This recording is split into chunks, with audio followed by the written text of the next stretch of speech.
Nos acercamos a los 80 años de la Alianza Atlántica. España se convirtió en el miembro número 16 en 1982 y desde entonces y mucho antes la OTAN ha sido una de las organizaciones más controvertidas. Su carácter eminentemente militar a veces provoca que se sobreestime su papel en la defensa de la paz y seguridad del orden internacional. ¿Tiene sentido una organización como la OTAN ante la creciente inestabilidad social, las nuevas formas de guerra, los ciberataques o crisis humanitarias como la de los refugiados? Para responder a estas cuestiones y otras más, y también tomar el pulso a la salud de la Organización del Tratado del Atlántico Norte, nos acompañan hoy dos expertos habituales, colaboradores de Sin Distancias. El profesor de Relaciones Internacionales de la UNED, Carlos Echeverría, entrevista al comandante del Centro de Operaciones Aéreas del Sur de Europa en Torrejón.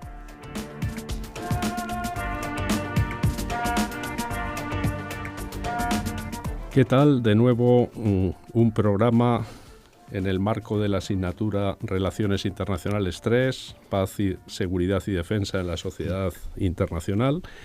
Y de nuevo, como en años anteriores, tenemos el honor de contar con nosotros el general Rubén Carlos García Servet, general de división del Ejército del Aire, comandante del CAOC de Torrejón, responsable de la defensa aérea en el sur de Europa, y por añadidura, y siempre lo destacamos para nuestros alumnos y alumnas, licenciado en Derecho y en Ciencias Políticas por la UNED.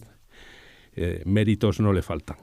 Vamos a tratar, como no podía ser de otra manera, de las organizaciones internacionales de seguridad y defensa, con particular atención a la Organización del Tratado del Atlántico Norte, pero ocupándonos también, ¿por qué no?, de otras y sobre todo con referencias al mundo europeo. Para dar ya entrada al general García Servet, contextualicemos. La OTAN es una organización que en 2019 va a cumplir 70 años. Es la organización multilateral defensiva por antonomasia y con un cumpleaños tan importante y en el contexto actual, pues la primera pregunta que le podemos hacer al general García Servet es un balance de la organización cuando nos acercamos a ese cumpleaños y en el contexto de un mundo complejo como es el que nos ha tocado vivir.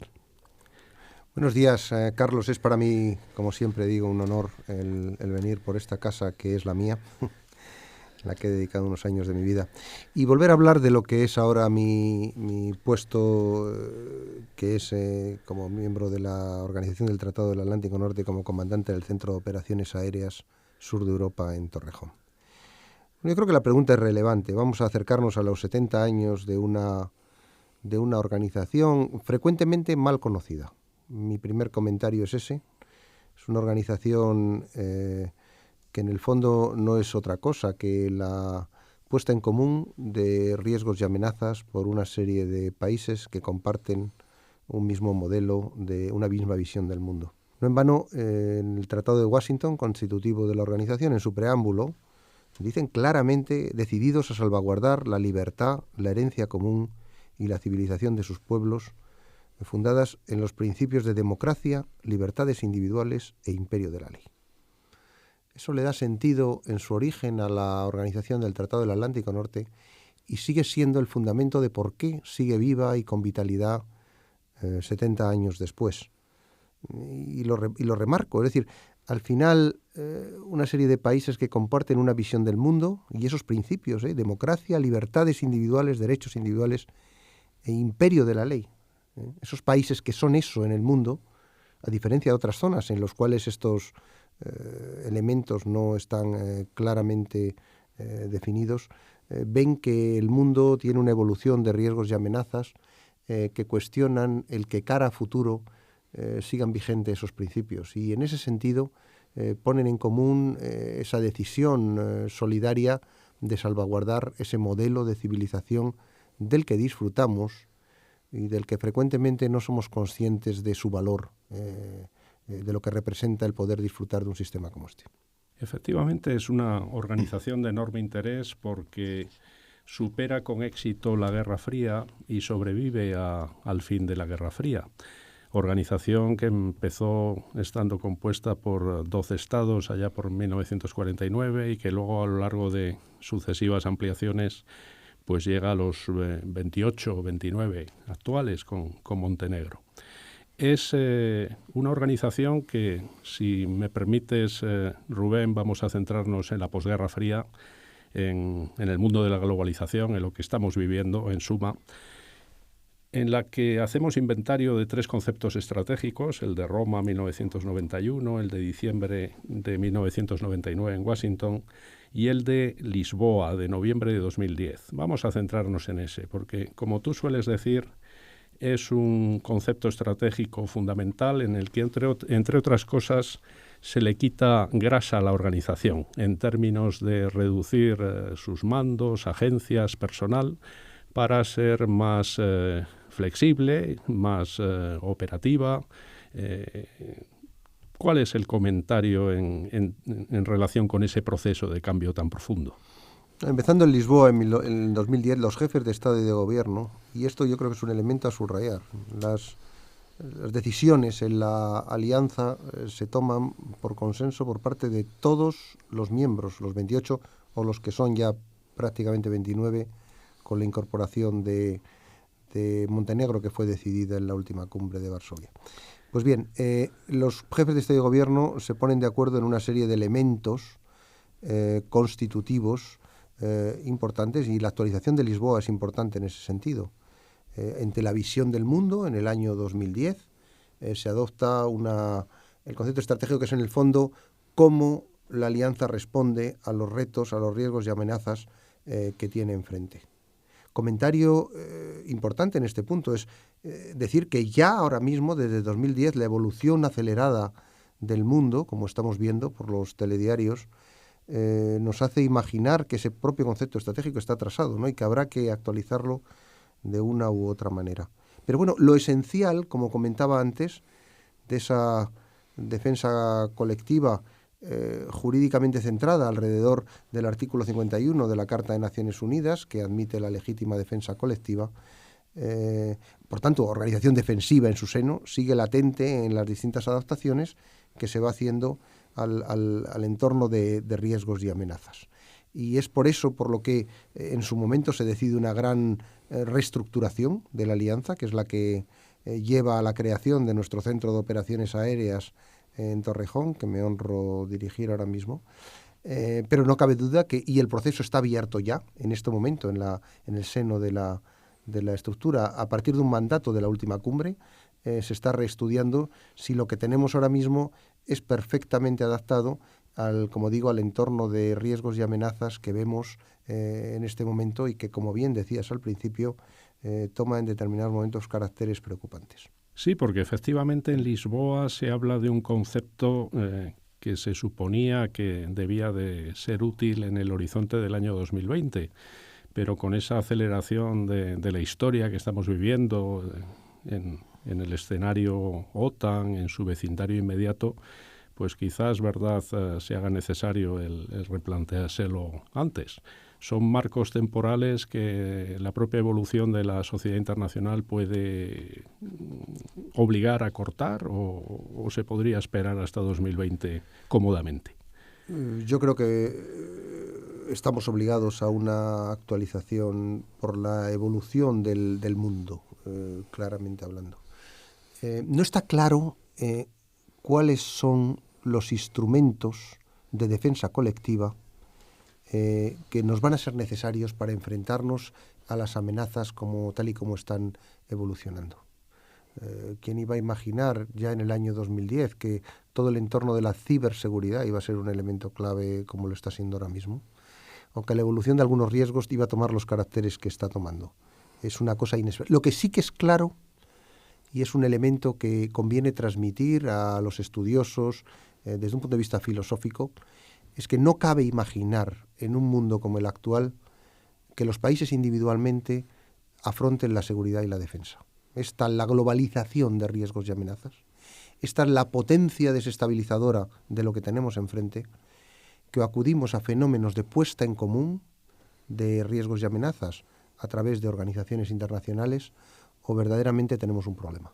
Entonces, por eso es por lo que este tipo de dispositivos mantienen su vigencia, y es por lo que, y no hay que perderlo nunca de vista porque pasa frecuentemente desapercibido, es continua la llamada de nuevos miembros a la puerta para integrarse en este tipo de organizaciones, como es la OTAN, que es lo que estamos hablando hoy en día, la llamada permanente de nuevos miembros que desean, como garantía de su seguridad y de su estabilidad, formar parte de este club de países que al final les pueden permitir tener una vida segura, razonable y regida por el imperio de la ley. Es muy interesante esta afirmación que has hecho, porque efectivamente en el contexto de la Alianza Atlántica hay países muy variados, aunque unidos por valores, por principios, pero con sociedades entre las que hay algunas que tienen más conciencia de la necesidad de la defensa que otras, pero más que sobre esa cuestión abstracta, pero importante, voy a centrarme en la cuestión pecuniaria, en la cuestión financiera. El viejo objetivo de gastar al menos el 2% del PIB en defensa, y digo viejo y objetivo porque evidentemente aún no se ha conseguido. Es una cuestión que dentro de la Alianza Atlántica se persigue desde hace años y que se ha refrescado en tiempos recientes en el contexto de la campaña electoral de los Estados Unidos. El presidente electo Donald Trump ha insistido mucho en ello, en términos además que podríamos calificar de duros, en la necesidad de que arrimen el hombro quienes no lo hacen, pero también es verdad que su predecesor, el presidente Obama, y el predecesor de Obama, Bush, y todos han insistido en ello hasta hoy. Este objetivo evidentemente requiere de mucha actividad pedagógica, que es en cierta medida lo que nosotros estamos haciendo aquí, pero indudablemente es obligado. Y además lo es porque la siguiente pregunta que te haré tendrá que ver ya con el marco puramente europeo, y ahí también hay que arrimar el hombro. Pero digamos que el objetivo del 2% del PIB hay que fijarlo con firmeza. Un pequeño matiz que no es irrelevante es que el objetivo no es tal objetivo, es un compromiso de los jefes de Estado y de Gobierno, compromiso de todos, a 28, unánimemente aprobado en el marco de la cumbre de Varsovia. O sea, que no es que nos esté presionando el aliado norteamericano, sino que los jefes de Estado y de Gobierno se comprometen.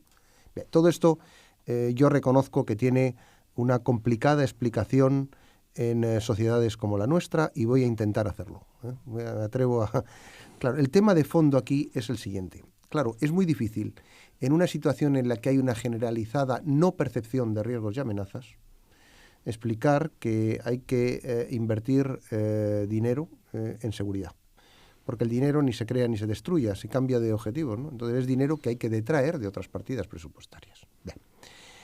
Sería fácil imaginar, dice, bueno, claro, este hombre como trabaja en temas de defensa, nos va aquí a decir que efectivamente tenemos... Pero es que el problema, que yo creo que frecuentemente no ha sido explicado así, es que el principal responsable de la propia seguridad es la propia sociedad. O sea, aquí tendríamos, yo creo que sería muy pertinente, algo que raramente hemos conseguido, un gran debate social de cuál es el nivel de riesgo que nosotros, soberanamente, como sociedad, estamos dispuestos a aceptar.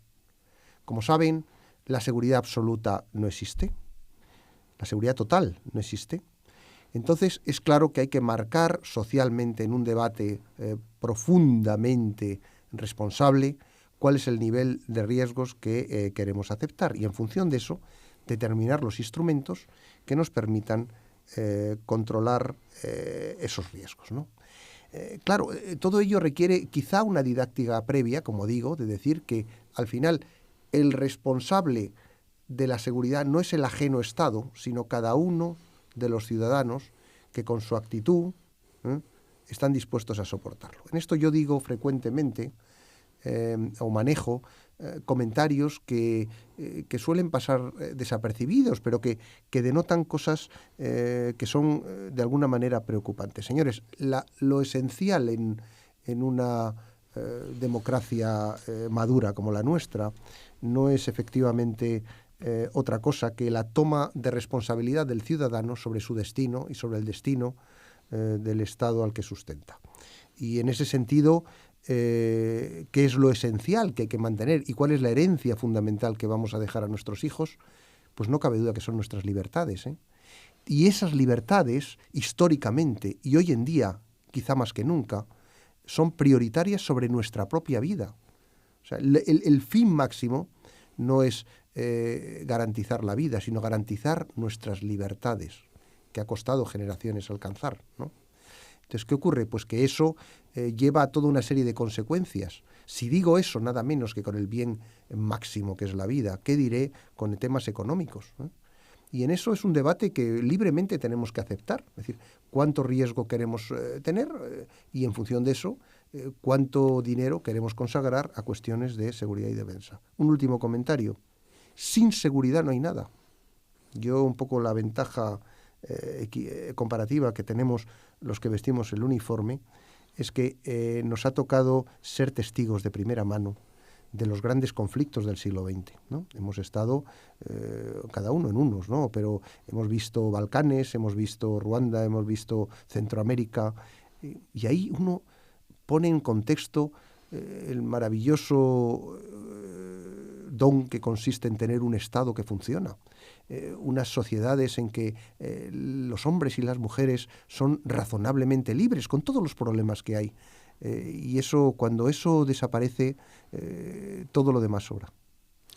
Pues efectivamente, como comenté antes, quiero culminar esta magnífica contribución que está haciendo el general García Servet con una reflexión que nos gusta mucho a ambos, evocando la Estrategia Europea de Seguridad de 2003 y sobre todo su revisión del pasado mes de junio de 2016. Es importante en términos de la propia Unión y del proceso de construcción europea, pero también en relación con la OTAN. Y lo digo por lo siguiente. Recordemos que al día siguiente de los macroatentados terroristas del 11 de septiembre de 2001, el presidente Bush invoca por primera vez en la historia de la Alianza el artículo 5 del Tratado de Washington. Cuando Francia sufre en sus carnes, nunca de forma tan directa, el ataque terrorista del pasado 13 de noviembre de 2015 en París, el presidente Hollande invoca el artículo 42.7 del Tratado de Lisboa. Estamos hablando de lo mismo en términos generales y estamos hablando de dos organizaciones occidentales. Pero digamos que vamos a terminar con esa reflexión sobre esa organización, la Unión Europea, que probablemente en algunos círculos de la opinión pública provoca, no voy a decir rechazo, pero sí menos debate que la Alianza Atlántica a la hora de hablar de seguridad y defensa. ¿Qué reflexión en términos de presente y de futuro te gustaría hacer sobre esa Europa de la seguridad y la defensa? Las organizaciones no son elementos que de por sí llevan una agenda y una dinámica propia. Las organizaciones internacionales son fruto de las sensibilidades de los países, que a su vez soportan sus opiniones públicas sobre el modelo de seguridad colectiva, partiendo de la base, como dije antes, de que la seguridad individual de los países hoy en día es absolutamente imposible, sobre el modelo, como digo, de seguridad colectiva que sus ciudadanos quieren que vaya y que funcione a futuro. En este sentido, yo creo, y lo digo honestamente, la idea filosófica de la Unión Europea, Comunidad Económica Europea en su principio y todo lo que ella representa, es el gran proyecto europeo del siglo XX y desearía, yo así lo creo, que fuera el gran proyecto del siglo XXI, ¿no? Superadas las fases ya de creación y de consolidación, estamos en una organización que asume competencias de seguridad y defensa en el tratado. Para nuestros alumnos conviene una lectura pausada del artículo 42 con sus diferentes puntos, que incluye en el 42.7 una cláusula de defensa colectiva. Entonces, ¿hasta qué punto la defensa futura europea común, colectiva europea, pivota o pivotará sobre la Unión Europea o sobre la OTAN en una dinámica interesante, frecuentemente mal comprendida?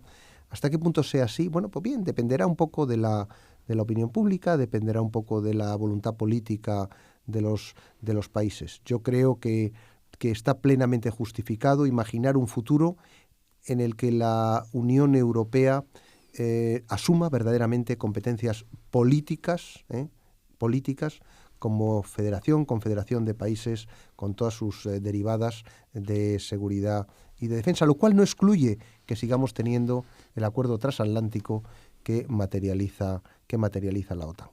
Que sea eso así o no sea así, pues depende de la visión y de la apuesta que entre todos hagamos en ese sentido. Y desde luego para mí es la solución a casi todos los problemas profundos de seguridad que se nos plantean.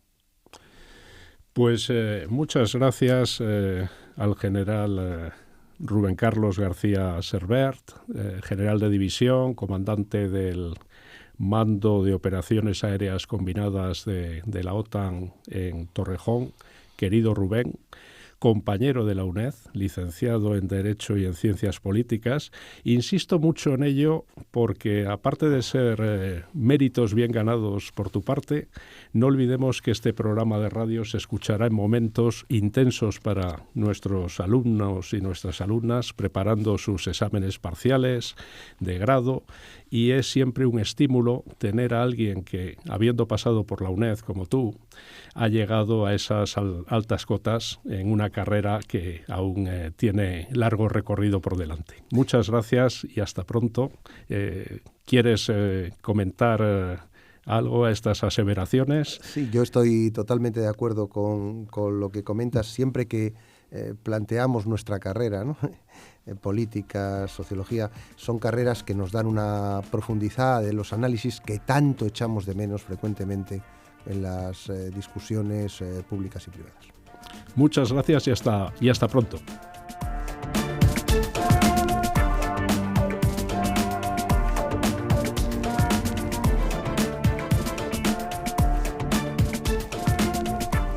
En 2019 la OTAN cumplirá 70 años desde su creación. Tenor a la charla que acabamos de escuchar, la organización, frecuentemente mal conocida, tiene un sentido relevante en la defensa y salvaguardia de la sociedad internacional, cada vez con más frentes abiertos que amenazan su seguridad. No en vano, los países constitutivos, según el preámbulo del Tratado de Washington, se comprometen a preservar la libertad, la herencia común y la civilización de sus pueblos, fundadas en los principios de democracia, libertades individuales e imperio de la ley. Seguirá siendo un gran proyecto europeo en el siglo XXI como lo fue en el pasado siglo XX. Una cuestión en torno a la que os invitamos a reflexionar si sois alumnos de la UNED, de la asignatura de Relaciones Internacionales 3, Paz, Seguridad y Defensa en la Sociedad Internacional, y, como no, a todos los que nos seguís. Nos lo han contado el profesor de la UNED de Relaciones Internacionales, Carlos Echeverría, y el general de división del Ejército del Aire, Rubén Carlos García Servet, comandante del Centro de Operaciones Aéreas del Sur de Europa en Torrejón, a los que agradecemos esta charla.